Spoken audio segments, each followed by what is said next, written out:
তো let's go, তাহলে চলো আমরা পড়াশোনা শুরু করে দিই।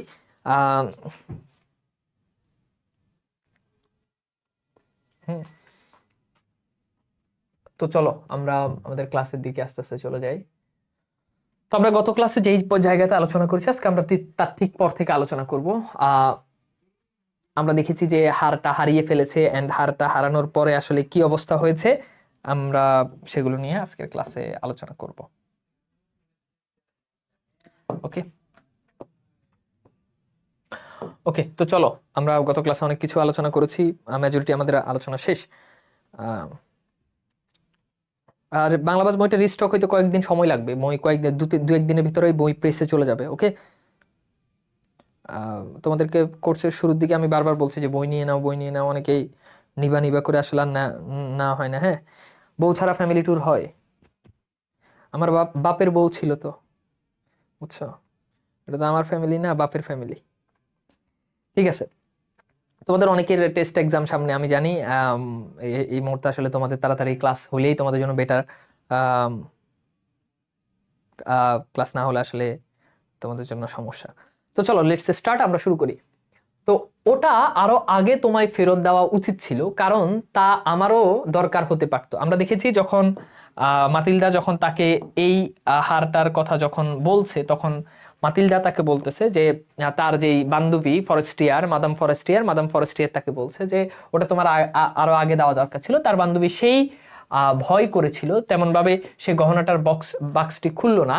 যদি বদলে দেওয়া হয়েছে কিনা সে টের পেত, সে কি মনে করতো, সে কি বলতো, সে কি তাকে অপহরক ভাবতো। অর্থাৎ এই জায়গা থেকে আমাদের আলোচনা যে আমরা যদি একটু যদি দেখি আমি কি ঠিক আছি, মানে গত ক্লাসে যে পর্যন্ত পড়াইছি আজকে কি তার ঠিক পর থেকে শুরু হয়েছে?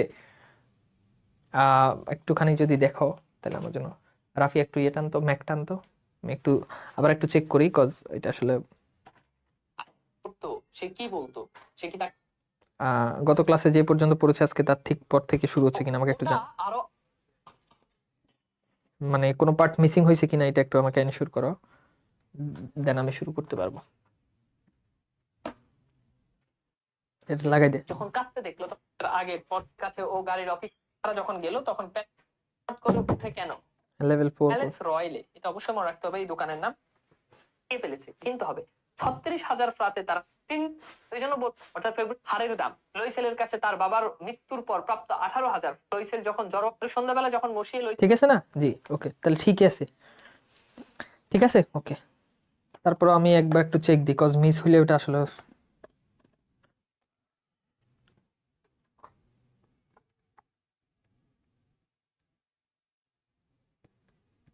ঠিক আছে। তো ঠিক আছে, হ্যাঁ ওকে, তাহলে চলো আমরা দেখি। তাহলে আমাদের আজকের আলোচনা যেখান থেকে সেটা হচ্ছে গিয়ে আমরা দেখি যে সে যখন হারটা যখন ফেরত দিতে যাচ্ছে তখন তার বান্ধবী তাকে বলতেছে, আমরা দেখি যে হারটা সে তখন আরেকটা হার কিনেছে, এন্ড সেই হারটা সে হচ্ছে ফেরত দিতে যাচ্ছে, এবং হারটা যখন ফেরত দিতে যাচ্ছে তখন তার বান্ধবী তাকে বলেছে যে তোমার এই হারটা আমাকে আরো আগে ফেরত দেওয়া উচিত ছিল। তো তখন হচ্ছে তার বান্ধবী গহনার বক্সটা খোলে নাই, তখন সে তার মধ্যে একটা, তুমি যদি কারো জিনিস মানে সেম জিনিস দাও তারপর সে যদি বুঝে ফেলে যে আমি আসলে যেটা দিছি ওই জিনিসটা আমাকে দেয় নাই, তো এই জন্য সে একটু হীনমন্যতায় ভুগতেছে, কিন্তু তার বান্ধবী আসলে সেটা মানে সেটা আর জাজ করে নাই। সে কি মনে করতো, সে কি বলতো, সে কি তাকে অপহরক ভাবতো? অপহরক মানে হচ্ছে অপহরণ করছে, যে আমার হারটা নিয়ে গেছে এরকম ভাবতো কিনা। উদ্ধৃতি অংশ দ্বারা মাতিলদার মানসিক প্রতিক্রিয়া ব্যক্ত হয়েছে, অর্থাৎ মাতিলদা তার বান্ধবী ফরেস্টিয়ারের হীরার হারটি ফেরত দিতে বিলম্ব হওয়ায় তার মনে এই ভাবটা আসলে তৈরি হয়েছে। যাই হোক, এরপর আমরা দেখি এবার মাদাম লইসেলের দারিদ্রের ভয়াবহতা বুঝতে পারে। যেহেতু আমরা গত ক্লাসে দেখেছি যে অনেক টাকা এই হারের দাম, এই টাকা তো তাদেরকে আসলে এই টাকাটা আসলে তাদেরকে শোধ করতে হবে, এন্ড সেই যে এই টাকাটা যে তাদেরকে শোধ করতে হবে, এবার তো তাদের দুঃখের দারিদ্রের দিন তাদের শুরু হলো। এই দুঃখজনক দেনা শোধ করা প্রয়োজন, সে তা দিবে। দাসীকে, দাসী মানে হচ্ছে আমরা জানি মাতিলদার যে চাকরানি আছে, সেই দাসীকে তারা বিদায় করে দিল, তারা তাদের বাসা পরিবর্তন করলো, নিচু ছাদের কয়েকটি কামরায় তারা ভাড়া করলো। তার মানে বুঝছো এবার দারিদ্রের ভয়াবহতা তারা এবার ফিল করতে পারতেছে। আগে যে মাতিলদা যার দাসী ছিল, নিজে কোনো কাজ করতো না, তার নখ কালো হয়ে যাবে, তার পিঙ্ক কালারের নখ কালো হয়ে যাবে, এই জন্য জামাই কেরানি হয়ে জামাই কি রাখছে, দাসী রাখছে। এবার সেই দাসীকে সে কি করলো, বাদ দিয়ে দিল। কারণ দাসীকে রাখার মতো এখন তাদের আর টাকা নাই, অলরেডি তারা অনেক টাকা কি হয়ে গেছে, তারা অনেক টাকা ঋণের মধ্যে আছে। এবং তাদের যে বাসা ছিল সেই বাসা পরিবর্তন করলো এবং তারা নিচু ছাদের কয়েকটা কামরা নিল, অর্থাৎ খুব ছোট কয়েকটা রুম নিয়ে তারা হচ্ছে সেখানে থাকতেছে। তো বুঝতেই পারতেছো বিলাসিতা আসলে কি জিনিস। এরপর দেখো ঘর কন্যার কঠিন সব কাজ, রান্নাঘরের বিরক্তিকর কাজকর্ম শিখে নিল। এতদিন পর্যন্ত সে আসলে কোনো কাজই করতো না, কারণ তার দাসী ছিল, চাকরানি ছিল, সে করতো, কিন্তু এখন রান্নাঘরের সব কাজ তাকে শিখে নিতে হলো। তার গোলাপি নখ, এই যে দেখো তার গোলাপি নখ দিয়ে সে বাসন ধোয়। এবার সে তার এই সুন্দর নখ দিয়ে, গোলাপি নখ দিয়ে কি করে, সে বাসন ধোয়। তৈলাক্ত পাত্র, ঝোল, হ্যাঁ, রান্নার যে কড়াই সেটা মাঝে, ময়লা কাপড় চোপড়, সেমিজ মানে হচ্ছে এক ধরনের পোশাক, বাসন মোছার গামছা সে পরিষ্কার করে দড়িতে শুকাতে দেয়। অর্থাৎ একজন নারী যে যে কাজগুলো করার কথা এবার সে সবগুলো কাজই করতেছে। রোজ সকালে সে আবর্জনা নিয়ে রাস্তায় ফেলে। এতদিন তো দাসী ছিল, চাকরানি ছিল, চাকরানি গিয়ে আবর্জনা ফেলতে, এখন তাকেই এই আবর্জনাগুলো ফেলতে হয়। সিঁড়ির প্রত্যেক ধাপে নিঃশ্বাস নেওয়ার জন্য থেমে থেমে সে জল তোলে। এবার সে নিচ থেকে যে পানি তোলে সেই পানিগুলো এখন সে নিজেই তোলে, সিঁড়ি দিয়ে যখন সে নিজে এগুলো তোলে। সিঁড়ির প্রত্যেক ধাপে সে নিঃশ্বাস। তারপর যে সাধারণ পরিবারের মেয়ের মতোই পোশাক পরে, সে হাতে ঝুড়ি দিয়ে মুদি কষাই, কষাই মানে হচ্ছে গরু গোস্তের দোকান আর কি, কষাই ও ফলের দোকানে গিয়ে তার দুঃখের পয়সার একটির জন্য দর কষাকষি করে। এতদিন কোনো দর কষাকষি করতো না, জামাইয়ের টাকা, এটা কত দাও, টাকা দিছে নিয়ে আসছে, কিন্তু এখন একটা টাকার জন্য সে দামাদামি করে, দর কষাকষি করে। বুঝছো মেয়েরা, শিখে নাও। তাহলে এই জীবন কি হবে, এভাবে সে দারিদ্রতার ভয়াবহতা সে বুঝতে পারে। প্রত্যেক মাসে সময় চেয়ে কিছু দলিল বাবদ করতে হয়, কাউকে কিছু শোধ দিতে হয়। অর্থাৎ এবার তারা বাহিরে কিছু দলিলের কাজও করে, কিছু দলিল পত্রের কাজও করে, কেননা এই টাকা তো তাদেরকে কি করতে হবে, শোধ করতে হবে। তার স্বামীও সন্ধ্যাবেলায় কাজ করে, এবার সে নিজেও কাজ করে এবং তার যে স্বামী, সেই স্বামী এবার সন্ধ্যাবেলা অফিস আওয়ারের বাহিরে, অফিস টাইমের বাহিরে গিয়ে তার স্বামী এবার সন্ধ্যাবেলায় বাড়িতে এসে কাজ করে। বুঝছো কি গল্পটা জীবনমুখী না বলতো? জীবনমুখী, জীবনমুখী। এরপর দেখো সে কয়েকজন ব্যবসায়ী হিসাব খাতা ঠিক করে রাতে এক পাতা 5 শাও, শাও মানে হচ্ছে মুদ্রা, অর্থাৎ এক পাতা করলে 5 টাকা, আমরা যেটাকে টাকা বলি, এরকম 5 শাও হিসাবে সে প্রায় লেখা নকল করে। এরকম জীবন 10 বছর ধরে চললো। তাহলে কত বছর ধরে এরকম তাদের কষ্টের জীবন চললো বলতো? 10 বছর ধরে এরকম জীবন তাদের চললো। 10টা বছর ধরে তাদের এই কষ্টের জীবন তারা চালিয়ে নিল। এরপর দেখো 10 বছরের শেষে তারা সবকিছু মহাজনের সুদ সহ প্রাপ্য নিয়ে ক্ষতিপূরণ করে ফেলতে পারে, তাছাড়া কিছু তাদের সঞ্চয় হয়। অর্থাৎ 10 বছর এইভাবে দাসীর মতো খাটার পরে এবং কাজ করার পরে তাদের কিছু টাকা ঋণগুলো শোধ করে তারা কিছু টাকা আরো সঞ্চয় করতে পারে। বুঝছো? এইভাবে 10 বছর তাদের কি হয়, এই ঋণ তারা শোধ করে। বুঝতে পারছো? তাহলে এখান থেকে পরীক্ষাতে, এই জায়গাটা থেকে পরীক্ষাতে প্রশ্ন আসে 10 বছর। মাদাম লইসেলকে দেখলে এখন বয়স্ক বলে মনে হয়। আয় হায়, এত সুন্দরী তরুণী, গোলাপি রঙের নখ, এখন তাকে দেখলে কি হয়, বয়স্ক বলে মনে হয়। এই জন্য রূপের অহংকার কখনো করা যাবে না। আজকে রূপ আছে, কালকে এই রূপ থাকবে না। থাকবে কি? থাকবে মন। সুন্দর মন মানুষের মৃত্যুর আগ পর্যন্ত থেকে যায়। সুন্দর ব্যবহার মানুষের মৃত্যুর আগ পর্যন্ত থেকে যায়, কিন্তু সুন্দর রূপ এটা ঝলসে যায়। বুঝছো? এই কথাগুলো বিশেষ করে মেয়েদের জন্য। সে এখন গরিব গৃহস্থের শক্ত কর্মঠ এবং অমার্জিত মেয়ের মতো হয়ে গেছে। তার চুল অবিন্যস্ত, আগে সারাদিন চুল গোছাই রাখতো, আয় হায়, চুল দেখলে মনে হয় যে পাল্লার থেকে মাত্র বের হয়েছে। আর এখন তার চুল থাকে এলোমেলো, অবিন্যস্ত। চুল যে ঠিক করবো এই টাইমে পাই নাই, কাম করেই তো কুল পাই না, চুল কখন ঠিক করবো। তারপর হচ্ছে কি, ঘরের এক পাশে মোচড়ানো, মানে এক পাশে মোচড়ানো, তারপর হচ্ছে ঘাতগুলো লাল। সে চড়া গলায় কথা বলে এবং বড় বড় কলসিতে জল এনে মেজে ধোয়। এখন সে মেজেও ধোয়, ফ্লোর পরিষ্কার করে এখন সে। কিন্তু কখনো তার স্বামী যখন অফিসে থাকে জানালার ধারে বসে বিগত দিনের সন্ধ্যা অনুষ্ঠান এবং সেই বল নাচের এত সুন্দর দেখাচ্ছিল, এমন অতিরিক্ত প্রশংসা পেয়েছিল, তার কথা সে ভাবে। জামাই যখন অফিসে থাকে তখন জানালার ধারে বসে বসে ভাবে, আয় আল্লাহ, আমি কত সুন্দর ছিলাম, আমার কত ভালো জীবন ছিল। দেখো একটা সময় সে তার জীবন নিয়ে কষ্ট পেত, যে আমি তো এত কষ্টে না থাকলেও হইতো, আমার জামাই তো কেরানি না হইলেও হইতো, আমি তো কোটিপতির বউ হইলেও হইতো। কিন্তু এখন সে চিন্তা করে, এখন এই মোমেন্টে এসে সে আবার চিন্তা করতে যে আগের লাইফই ভালো ছিল। তার মানে মানুষ তার জীবনে যেই অবস্থায় থাকুক, যেই পজিশনেই থাকুক, এই পজিশনেই তার জন্য সবচেয়ে বেস্ট, এটা তাকে মানতে হবে। এইটার জন্য তাকে শুকরিয়া আদায় করতে হবে। এটা তাকে বুঝতে হবে যে আমি আমার লাইফে, আমার কাছে মনে হচ্ছে যে আমার আশেপাশের মানুষ আরো ভালো লাইফ লিড করতেছে, আমার আশেপাশের মানুষ আরো ধনী, আমার আশেপাশের মানুষ আমার থেকে আরো অনেক ধাপে গিয়ে, বাট রাইট নাও আমি যে অবস্থানে আছি, আমি যেই কন্ডিশনে আছি, আমি যেই সিচুয়েশনে আছি, আমি যেই লাইফ লিড করতেছি, ইজ পারফেক্ট ফর মি।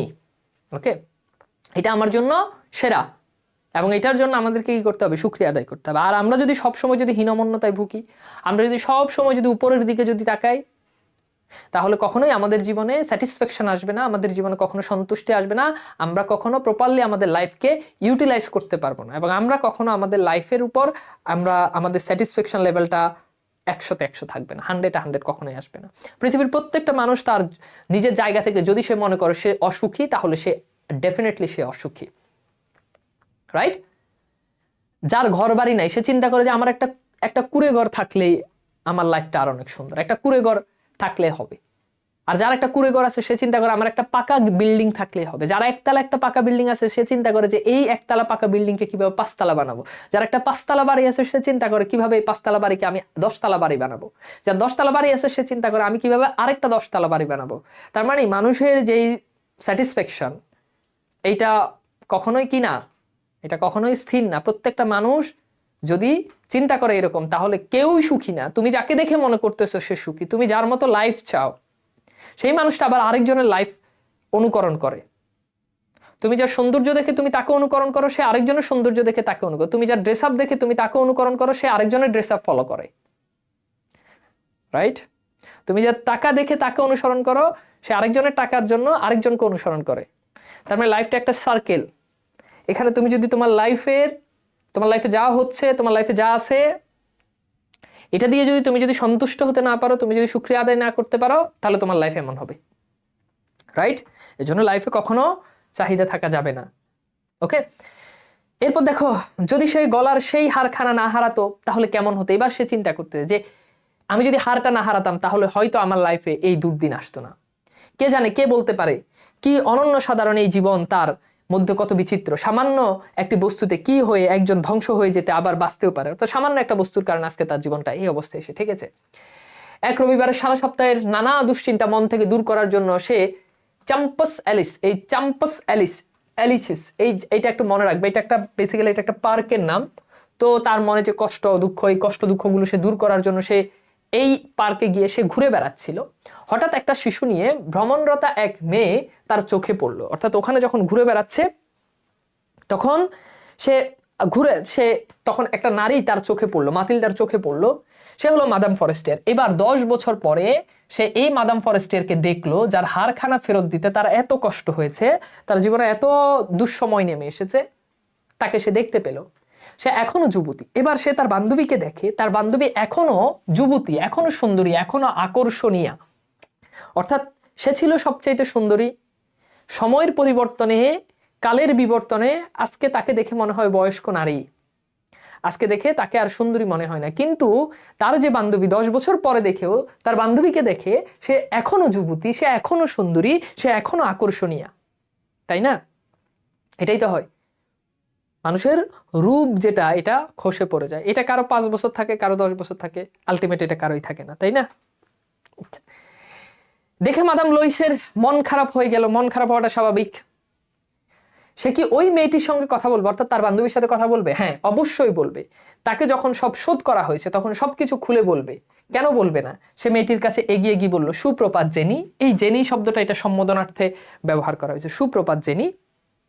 এবার তাকে গিয়ে সে প্রথমে একটু চিন্তা করলো যে আমি কি তার সাথে কথা বলবো কিনা। পরে চিন্তা করলো যেহেতু আমি তার ঋণ শোধ করে দিছি, তার টাকা যেহেতু আমি তাকে দিয়ে দিছি, সুতরাং তার সাথে আমি কথা বলতেই পারি।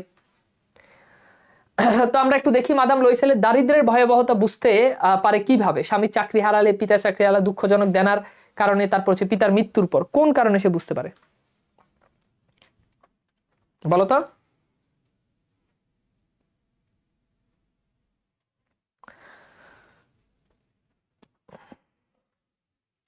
কোন কারণে বুঝতে পারে বলতো?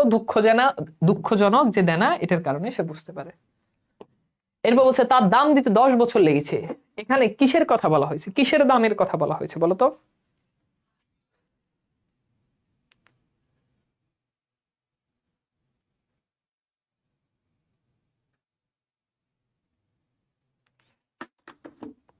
উত্তর কি? উত্তর হচ্ছে হার, তাই না? আচ্ছা, এরপর দেখো তার বন্ধু তাকে চিনতে পারলো না। এবার তার যে ফরেস্টিয়ার, তার যে বান্ধবী আছে, বান্ধবী তাকে চিনতে পারলো না। বুঝতে পারছো কেন চিনতে পারে নাই? কারণ সে দেখতে এতটাই জঘন্য হয়ে গেছে, এতটাই বিশ্রী হয়ে গেছে এবং এতটাই বয়স্ক হয়ে গেছে, তাকে দেখে আর চেনা যায় না। এক সাধারণ মানুষ তাকে এমন অন্তরঙ্গভাবে সম্বোধন করায় সে অবাক হলো। অর্থাৎ একটা সাধারণ, সে ভাবছে যে র্যান্ডম কেউ তাকে সুপ্রভাত জেনি বলে সম্বোধন করছে, এই জন্য সে অবাক হলো। সে বিব্রত ভাবে বলল, কিন্তু মাদাম আপনাকে তো চিনলাম না, বোধহয় আপনার ভুল হয়েছে। অর্থাৎ আপনি আমাকে যে সম্বোধন করলে, আমি তো আপনাকে চিনি না, হয়তো আপনি আমাকে ঠিকভাবে চিনতে পারেন না। তারপর বলল যে আমি মাতিলডা লুইসেল, অর্থাৎ আমি হচ্ছি লুইসেল। তার বান্ধবী বিস্ময়ে চেঁচিয়ে উঠে বলল, হাই আমার বেচারি মাতিলডা, এমন ভাবে কি করে তুমি বদলে গেলে? তারপর সে বলতেছে, হ্যাঁ তোমার সঙ্গে দেখা হবার পর থেকে আমার এই দুর্দিন যাচ্ছে। এবার সে তার বান্ধবীকে, যে তোমার সাথে যখন দেখা হয়েছে এরপর থেকে আমার এই খারাপ সময় যাচ্ছে। বেশ কিছু দুঃখের দিন গেছে, আর সেটা হয়েছে শুধু তোমার জন্য। আমার জন্য? তা কি করে হলো? অর্থাৎ আমার জন্য সেটা আবার কি করে হলো? তার বান্ধবী এত কিছু জানে না। সেই যে কমিশনারের বল নাচের দিন তুমি আমাকে তোমার হীরার হাতটা দিয়েছিলে, মনে পড়ে? তারপর তার বান্ধবী বলল, হ্যাঁ বেশ মনে আছে। কথা হচ্ছে সেখানে আমি হারিয়ে ফেলেছি, সেটা আমি হারিয়ে ফেলেছিলাম। কি বলছো তুমি? কি করে তুমি সেটা ফেরত দিয়েছো? অর্থাৎ তুমি যদি সেটা হারিয়েই ফেলো, তাহলে সেটা তুমি কিভাবে আবার আমাকে ফেরত দিলে? তখন তার বান্ধবী বলল, ঠিক সেখানার মতো একটি তোমাকে ফেরত দিয়েছিলাম, যার দাম দিতে 10 বছর লেগেছে। তুমি বুঝতেই পারো, আমাদের মতো লোক যাদের কিছুই ছিল না, তাদের পক্ষে এটা সহজ ছিল না, কিন্তু তা শেষ হয়েছে এবং সেজন্য আমি এখন ভালোভাবে নিশ্চিন্ত হয়েছি। অর্থাৎ এটা 10 বছর, তোমার এই হারটা, হীরার হারটা শোধ করতে আমার 10 বছর লেগেছে, এই জন্য আমি এখন মোটামুটি কি নিশ্চিন্ত আছি। মাদাম ফরেস্টিয়ার তাকে কথার মাঝপথে থামিয়ে বলল, তুমি বলছো আমারটা ফিরিয়ে দেওয়ার জন্য তুমি একখানা হীরের হার কিনেছিলে? হ্যাঁ, তুমি খেয়াল করনি ওই একরকম ছিল, ওই দুটো একরকম ছিল? বলে সে গর্বের ভাবে এবং সরল আনন্দে একটু হাসলো। দেখে মাদাম ফরেস্টিয়ারের মনে খুব লাগলো। সে তার দুটো হাত নিজের হাতের মধ্যে নিল। এরপর তার বান্ধবী তাকে বলতেছে, হায় আমার বেচারি মাতিলডা, আমারটা ছিল নকল, অর্থাৎ আমার যে হার, এই হার ছিল নকল, তার দাম মাত্র 500 প্রায় বেশি হবে না। এখন এইটা যে নকল ছিল আর আসল ছিল, এইটা বুঝার ক্যালিবার তো ওই ফকিন্নি মাতিলদার ছিল না। কথা বুঝছো? এই জন্য সে তো ভাবছে এটা আসল, কিন্তু ফরেস্টিয়ারের যে হারটা, ওটা অ্যাকচুয়ালি ছিল নকল হার, যেটার দাম মাত্র 500 প্রা, এবং এটা তাকে কিনতে হয়েছে 36,000 প্রা দিয়ে। বুঝতে পারছো? তো এই জন্য নিজের লেভেলের থেকে তুমি যদি বড় কিছু যাও, তাহলে তুমি সেটা ধরতেই পারবে না। দেখো একটা মানুষ যার হীরার হার কেনার সমর্থ নাই, হীরার হার পরার যার সমর্থ নাই, সে কি এটা আসল না নকল এটাই তো সে বুঝতে পারবে না। কথা বুঝছো? এই জন্য মানুষ যখন তার সমর্থের বাহিরে কোনো জিনিস চিন্তা করে, তার অ্যাবিলিটির বাহিরে যখন সে কোনো জিনিস চিন্তা করে, তখন সে এটা ধরতেই পারে না যে এই জিনিসটা আসলে কি। বুঝতে পারছো? এটার নাম হচ্ছে বেডি মানুষ। আচ্ছা, এইবার আসো আমরা একটুখানি দেখি। এরপর আমরা দেখি যে আমরা এখন কোশ্চেন সলভ করি। নেকলেস গল্পের মূল উপজীব্য বিষয় কি? আমাদের গল্পটা শেষ। আমরা এখন অনেকগুলো কোশ্চেন সলভ করবো, এরকম বহুপদী সমাপ্তি সূচক প্রশ্ন উত্তর। নেকলেস গল্পের মূল উপজীব্য বিষয় কি? উচ্চ আকাঙ্ক্ষা, দারিদ্র্যের চিত্র, দায়িত্ব সচেতন। বলো কোনটা উপজীব্য বিষয় কি? তাহলে বলো তো এটা কি হবে? এটা উচ্চ আকাঙ্ক্ষা, এরপর এখানে দারিদ্র্যের ভয়াবহতা আছে, এরপর এখানে দায়িত্ব সচেতন। আমরা দেখি একটা হার যখন সে ফিরাই দিছে, এটা তার দায়িত্ববোধ, তাই না? তার মানে এটার উত্তর হচ্ছে কি 1 2 3, তিনটাই আমাদের রাইট অ্যান্সার। ওকে, এরপরের প্রশ্ন, মাতিলদা পার্শ্বকক্ষ চাইতো, ছোট সুরভিত, পাচ্যচিত্র শোভিত, উচ্চ ব্রঞ্জের আলোক মণ্ডিত, তিনটাই রাইট অ্যান্সার, তাই না? মাদাম লুইসেল তার সহপাঠিনীর সাথে দেখা করে ফিরে এসে কষ্টে থাকতেন, কারণ কি? বান্ধবী ধনী হওয়ায়, বান্ধবীর আচরণে কষ্ট পেয়ে, নিজের আর্থিক অবস্থার কথা ভেবে।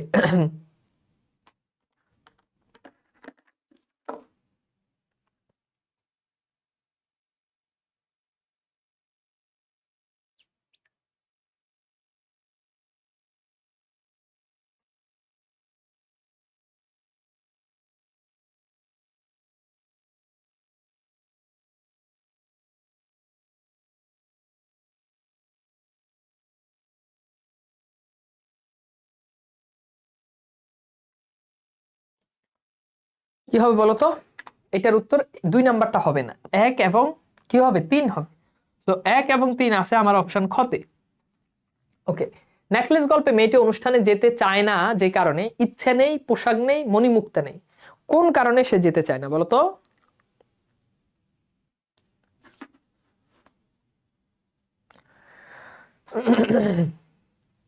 উত্তর হচ্ছে কি, তার ইচ্ছা নেই, তাই না? নাকি না, তার ইচ্ছা নেই, এটা হবে না। তার পোশাক নেই, ইচ্ছা ছিল কিন্তু মণিমুক্তা নেই। তার মানে 2 এবং 3, এবং 2 এবং 3 আছে আমার অপশন সিতে, তাই না? ওকে, এরপর দেখো মাদাম লুইসেলের কেরানিকে বিয়ে করার কারণ হলো দারিদ্রতা, কুশ্রী, প্রেম। কেন সে আসলে দারিদ্রকে মানে এই কেরানিকে বিয়ে করছে? তো সে তো সুন্দর ছিল, তার মানে এটা হবে না। সে প্রেম করছে, এটাও হবে না, তার মানে 1। এখন আমার অপশন 1 আছে কোনটাতে? অপশন কতে, তাই না? ওকে, এরপরের প্রশ্ন হচ্ছে নেকলেস গল্পে বল নাচের দিন মাদাম লুইসেল ছিল সবচেয়ে সুন্দরী, সুরুচিময়, হাস্যময়।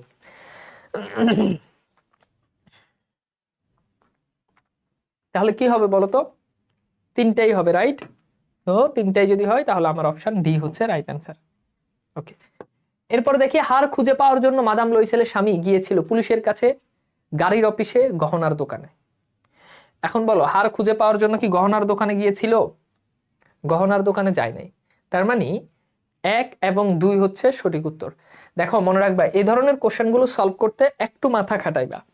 ধরো তোমার কাছে মনে হয়েছে যে 2 নাম্বারটা হবে না, শুধু 1 নাম্বার হবে, কিন্তু তুমি দেখো অপশানে কিন্তু শুধু একটা কিন্তু কোথাও নাই, মিনিমাম 2টা।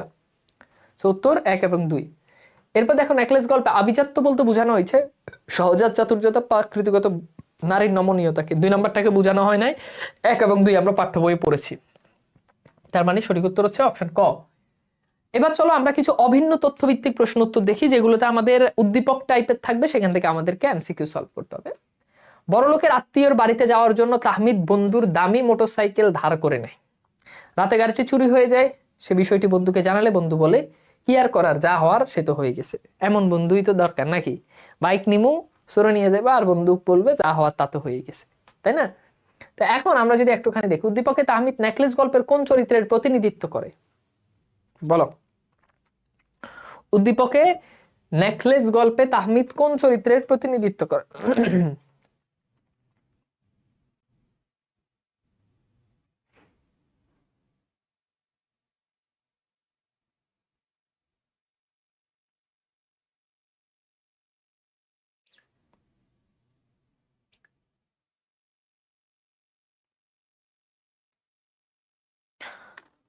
কি হবে বলো তো? মাতিলদার, তাই না? গুড। এরপরের প্রশ্নে বলছে যে উদ্দীপকের তুলনায় নেকলেস গল্পের পরিসমাপ্তি অধিক স্বাভাবিক, প্রত্যাশিত, আকর্ষণীয়। উত্তর হচ্ছে অধিক কি স্বাভাবিক। উদ্দীপকের তুলনায় নেকলেস গল্পের ইয়েটা কি ছিল? অনেক নাটকীয় ছিল, তাই না? একটু। আচ্ছা, এখানে আকর্ষণীয় এটাও দিতে পারো, বাট আকর্ষণীয় থেকে নাটকীয় এটাই রাইট অ্যান্সার। স্বামীর ধৈনৈশ্বর্যে মুগ্ধ নিরক্ষর ও সুন্দরী সালমা নিয়ত নতুন স্বপ্নের জাল বনে। স্বামীর কাছে তার বায়নার শেষ নাই। এক মর্মান্তিক সড়ক দুর্ঘটনায় স্বামী মানসিকভাবে পঙ্গুত্ব বরণ করলে শিশু সন্তান সহ সালমা দিশেহারা হয়ে যায়। ওকে, সো উদ্দীপকে সালমার সঙ্গে নেকলেস গল্পটার মাতিলদার বৈসাদৃশ্যপূর্ণ কোনটি? অশিক্ষা, সৌন্দর্য, সচ্ছলতা এবং স্বপ্নময়তা। বৈসাদৃশ্য অর্থাৎ বেমিল। বেমিলটা কোথায়? সচ্ছলতা, অশিক্ষা, তারপর হচ্ছে সৌন্দর্য, তারপর হচ্ছে সচ্ছলতা, তারপর হচ্ছে স্বপ্নময়তা। তো কি হবে বলো তো এটার উত্তর?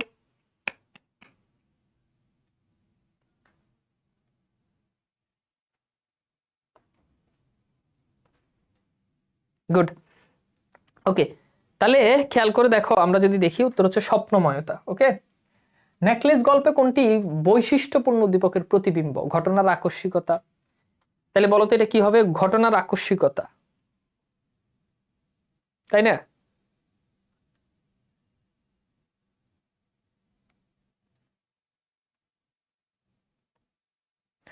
ঘটনার আকস্মিকতা হবে।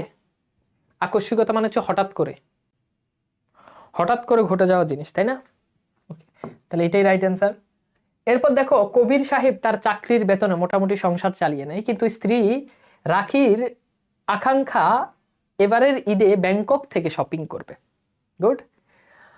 বাধ্য হয়ে কবিরকে অবৈধ উপার্জনের দিকে হাত বাড়াতে হয়, এক পর্যায়ে চাকরি হারাতে হয় তাকে। Very good. রাখি চরিত্রের সঙ্গে নেকলেস গল্পের কোন চরিত্রের মিল আছে? এটা তো পারবা। কার বলো? মাদাম লুইসেলের, তাই না? আচ্ছা, উদ্দীপক ও নেকলেস গল্পের অবলম্বনে বলা যায় সাধ্যাতীত, আকাঙ্ক্ষা অনুচিত।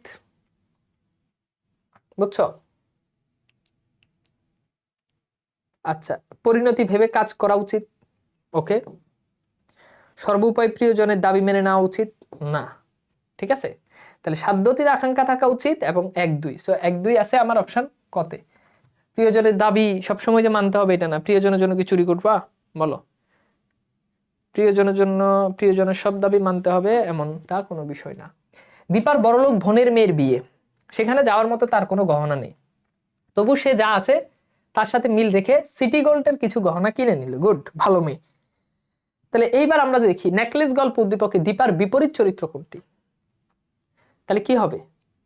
মাদাম লইসেল, তাই না? মাদাম লইসেল তো ফুল দিয়ে সাজে নাই, তার যা ছিল সে সেটা থেকে আরো বড় জিনিস নিয়ে সে যেতে চাইছে। উদ্দীপকে দীপা চরিত্র থেকে মাদাম লইসেলের জন্য শিক্ষণীয় কোনটি? আয় বুঝে ব্যয় করা, সাধ্য অনুযায়ী সাধ করা, চুপচাপ বাড়িতে থাকা। না, তাহলে 1 এবং 2। সো 1 এবং 2 আছে আমার অপশন কতে। বুঝতে পারছো তোমরা? ওকে। আচ্ছা, তো এখানে দেখো সৃজনশীল দেওয়া থাকবে তোমাদের যে দারিদ্র পরিবারের মেয়ে তানিয়া কলেজে সাদামাটা পোশাকেই যায়, তার বন্ধু বান্ধবীরা চাকচিক্যময় পোশাক পরিধান করে, তাতে তানিয়ার কষ্ট হলেও সে কখনো হতাশ হয় না, সে পরিশ্রমে বিশ্বাসী, এবারে পরীক্ষায় সে প্রথম হয়েছে। ক খ যে কোনো জায়গা থেকে আসতে পারে, যেমন মাদাম লইসেলের পিতার পেশা কি ছিল? কেরানি ছিল। নিমন্ত্রণ পেয়েও মাদাম লইসেল খুশি ছিল না কেন? কারণ খুশি ছিল না, সে এত বড় অনুষ্ঠানে যাবে, তার দামি কোনো গহনা নেই এবং তার দামি কোনো ড্রেস নেই, এই জন্য সে প্রথমত এখানে যেতে খুশি হয় নাই। এবং সে চিন্তা করে তার থেকে ভালো পোশাকের এবং তার থেকে দামি গহনা পরে যদি কেউ যায়, এটা সে মেনে নিতে পারবে না, এই জন্য সে সেখানে যাওয়ার জন্য প্রথমে খুশি হয় না। উদ্দীপকে তানিয়ার জীবনের সাথে নেকলেস গল্পের সাদৃশ্য ব্যাখ্যা করো। উদ্দীপকে তানিয়ার জীবনের সাথে নেকলেস গল্পের যে সাদৃশ্য সেটা আমরা দেখতে পাই যে মানুষ যদি, এখানে আমরা দেখি যে তানিয়া তার জীবনের সে কখনো হতাশ হয়নি এবং একটা সময় গিয়ে সে আসলে সফলতা অর্জন করেছে। সে কখনো বন্ধু বান্ধবের চাকচিক্যময় পোশাক দেখে, উন্নত জীবন দেখে, হ্যাঁ, সে কখনো হতাশ না হয়ে সে পড়াশোনা করেছে, চালিয়ে গিয়েছে এবং একটা সময় সে পরীক্ষায় প্রথম হয়েছে। পক্ষান্তর আমরা নেকলেস গল্পে যেটা দেখতে পাই, এটার সাথে যেই নেকলেস গল্পে আমরা দেখতে পাই যে মাতিলদা যখন তার নিজের সমর্থের থেকে বাহিরে গিয়ে যখন সে কোনো জিনিস ধার নিল এবং সে হার ধার নিল এবং সেটার জন্য তাকে 10 বছর খাটনি খাটতে হয়েছে এবং সেটার জন্য তার যে কষ্ট, সেই দুঃখ, এই জন্য তাকে 10টা বছর কি করতে হয়েছে? কষ্ট করতে হয়েছে। সুতরাং এখান থেকে আমাদের যে দুইটা জিনিস আমরা শিখলাম সেটা হচ্ছে মানুষের নিজেদের সাধ্যের মধ্যে যা কিছু আসে সেটা নিয়েই থাকলে জীবন সুন্দর। তো এই দুইটা জিনিসের যেই কম্পারিজন, এটাকে তোমাকে এখানে দেখাতে হবে। এরপর বলছে দারিদ্র্যের দিক থেকে একই জীবন ধারা হলো দুজনের চিন্তা চেতনা এবং পরিণতির ভিন্ন আলোচনা। তাহলে দুজনের পরিণতি কিভাবে ভিন্ন? একজন তার যা ছিল সে সেটা নিয়ে খুশি ছিল, আরেকজন তার যা ছিল না, যা ছিল তার থেকেও সে অনেক বেশি তার ডিমান্ড ছিল, অনেক বেশি তার চাহিদা ছিল। এবং এটার পরিণতিটা কি? এটার পরিণতি কি? সে কলেজে ভালো রেজাল্ট করছে, প্রথম হয়েছে। আর এটার পরিণতি কি? মাতিলদা 10 বছর তাকে কি করতে হয়েছে? ঋণ করতে হয়ে 10 বছর তাকে কষ্ট করতে হয়েছে, দাসীকে বাদ দিয়ে দিতে হয়েছে, ছোট কামরাতে তাকে থাকতে হয়েছে, নিজের ঘরের কাজকর্ম নিজেকে করতে হয়েছে, মানে মেজে ধোয়া থেকে শুরু করে জামা কাপড় ধোয়া সবই তাকে করতে হয়েছে। এবং তার স্বামী অফিসের কাজের বাহিরে গিয়ে আরো রাতের বেলায় সন্ধ্যার পরে এসে এক্সট্রা কাজ করতে হয়েছে, বাড়তি কাজ করতে হয়েছে। এই পরিণতিটা তোমাকে এখানে তুলে ধরতে হবে। গল্প বুঝলে আসলে সিকিউ খুবই সহজ, গল্প বুঝলে সিকিউটা খুবই সহজ। ওকে, সো আমাদের এই গল্পটা এখানেই শেষ। আজকে আমাদের এই ছোট ক্লাস